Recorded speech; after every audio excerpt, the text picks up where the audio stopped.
ここは以前に新良田という田んぼの土地でございました。それがその後にこの現在のこの新良田高等学校ということで、設立されたのが昭和の30年。この時に言ってみればまさに入学してくる生徒さんたち希望に胸を膨らまして入ってきたんですけども、それと同じぐらいの喜びでもって入社全員がやはり同じような明るい希望の風が吹いているというような、そうしたこの実感が全入社にもあったようです。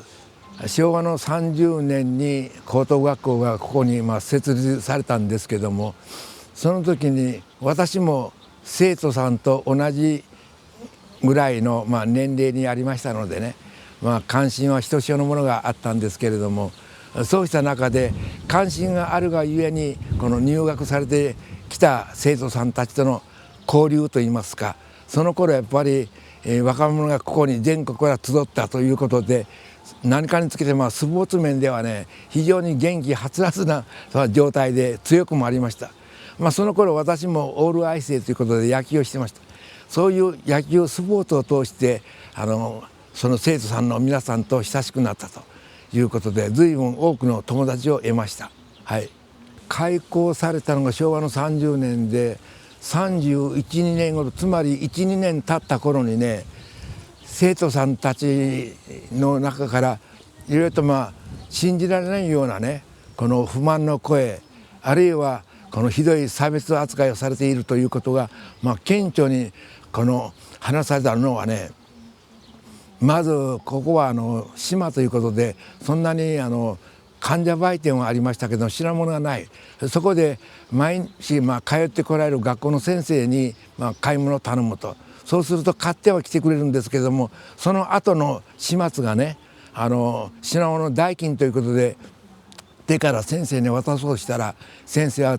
直接手から受け取らずにその教員室の入り口に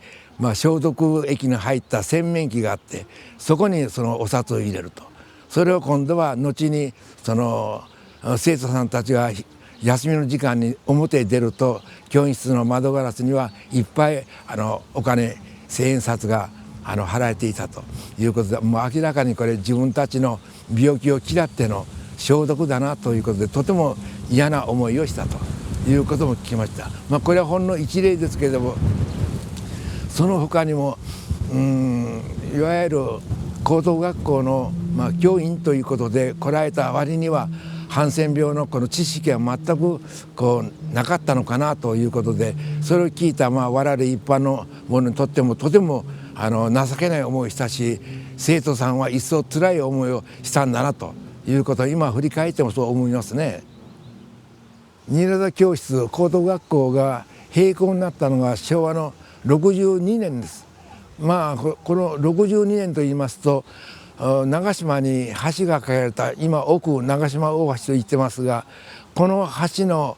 開通式が昭和の63年、その1年前の62年に高等学校が閉校された。そうしたことと思って今までの卒業生、最後の卒業生は